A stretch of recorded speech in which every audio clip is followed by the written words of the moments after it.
د افغانستان په څو ولایتونو کې د افغان ځواکونو او طالبانو ترمنځ جګړې روانې دي. طالبان د سولې له هممهاله خبرو سره دا جګړې د څه لپاره کوي؟ افغان ځواکونه باید څنګه له دفاعي حالت څخه ووځي؟ دلته یې له موږ سره په دې ویډیو کې راپور کتلی شئ. درنو لیدونکو السلام علیکم، وخت مو پخیر.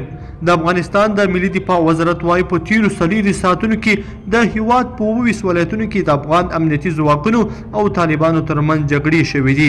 دفاع وزارت وایي که څه هم افغان امنیتي ځواکونه په دفاعي حالت کې دي، خو په یو شمېر ولایتونو کې د طالبانو له لوري د جګړې په زیاتېدو ځواکونو هم ځوابي بریدونه ورکړي چې مقابل لوري ته یې درانه تلفات وراړولي دي. دفاع وزارت زیاتوي چې په تیرو 4 ساعتونو کې په 22 ولایتونو کې د افغان ځواکونو سره د جګړې په ترڅ کې 80 وسلوال وژل شوي او 45 نور ټپیان شوي دي. طالبانو بیا په دې وروستیو کې رسنیو ته په دې اړه څه نه دي ویلي. د دې ډلې ولایتونو په هلمند، روزګان، کندهار، بدخشان او نور ولایتونو کې جګړې ډېرې سختې شوې دي. دوحه کې د بین الافغاني مذاکراتو له پرانیستو غونډې را په دې خوا افغان ځواکونه په دفاعي حالت کې دي، خو د طالبانو له لوري جګړې زور اخیستی دی چې د افغان ځواکونو له ځوابي برید سره مخ شوي. ولسي جرګه بیا نیوکه کوي چې په دفاعي حالت کې د افغان ځواکونو پاتې کېدل به نور هم په زیان وي.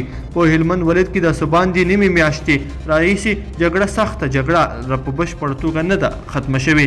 افغان ځواکونه یو څه توانېدلي چې د مرکز سره تړلې لارې خلاصې کړي او له طالبانو نیول شوي سیمې بیرته ونیسي، خو د جګړې په پای کولو لا نه دي برلاسي شوي. بل لور ته د روزګان ولایت په یو شمېر ولسوالیو کې هم افغان امنیتي ځواکونه له طالبانو سره پر سختو شخړو بوخت دي.